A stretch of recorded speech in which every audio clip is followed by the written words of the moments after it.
Hello guys, a day in our life. So ngayon nandito ako sa aking cabinet. Ayan, nakita ko habang naglilinis ako, nakita ko tong grahams ko na ang tagal ko na pala tong hindi nagagawa. So ayan, bumili ako ng mangga sa palengke. 130 ang kilo niyan. 4 na peraso. So ayun, napaisip talaga ako na gawin ko na talagang grahams na yan kasi masasayang lang pag nandiyan yan sa cabinet. Ang tagal na pala yan. Ay, Diyos ko, day. Kaya yun, nakailang beses na ako maglinis dyan sa cabinet na yan. Kaya nakakalimutan kong gawin yung grahams na yan kahit walang occasion. So ayan guys, yung asawa ko naman mahilig sa dessert. So every night talaga, naghihingi yan ng dessert kung anong kukutkutin niya pag nasa bed na siya pagkatapos niya mag-dinner. So ayan, yan ang paisip ako kasi palagi na lang ako nagagawa ng gulaman, jello, ganyan, coconut jello, yung ganun. So ito, meron pala akong grahams dyan na napakatagal na. Ilang months na lang yan siguro. Mag-expired na ata yan. So ayan, matutuloy na talaga yung grahams ko na yan. Hindi na yan mabubulok dyan sa cabinet.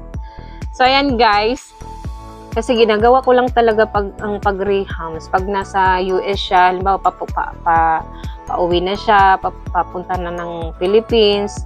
Before that siya dumating, nakagawa na ako niyan para sa kanya. Kasi parang ginagawa niya yan, parang inaano niya yan na ice cream. Ice cream niya daw yan. So ngayon, nakakalimutan ko na yung gawin kasi nandito na siya sa Pilipinas. Nag-retired naman na siya. So ayan guys. Ngayon, masaya na naman yan siya na nagkagawa ko niyan. Sasabihin na naman niya, it's been a long time. So ayan guys, hindi ko na lang yan dadamihan ng condense kasi ayoko siyang kumain ng medyo matamis. Tsaka hindi ko siya dadamihan ng condense guys kasi yung grahams matamis na siya. So konti lang nilalagay ko dyan na tama lang kasi para hindi naman din nakakaumay kainin, di ba? May ganun kasing ako naman hindi ako mahilig sa matatamis talaga. Yung asawa ko pagka galing niya sa US, magdadala yan ng chocolate, di kaya nagpapadala yan ng chocolate ng pagkarami-rami. Dati punong-puno yung freezer namin na pinagbenta ko din yung iba kasi hindi naman talaga ako mahilig sa matamis. Kaya pag ako nagawa din ng dessert, hindi rin ako nag-ano ng matamis masyado kasi nakakaumay. Para sa akin lang pero sa iba, gusto din ng matamis, diba? So ayan, yan ang ginawa ko sa kanya. Dati kasi gusto niya ng matatamis. Ngayon, limitation na talaga sa kanya. Gawa nung pag nakain siya ng sobra sa matamis, sobrang matamis, nagsuswelling yung paa niya. Ayun, nung nagpunta kasi siya pag napunta siya sa USA, doon walang nagbabawal sa kanya.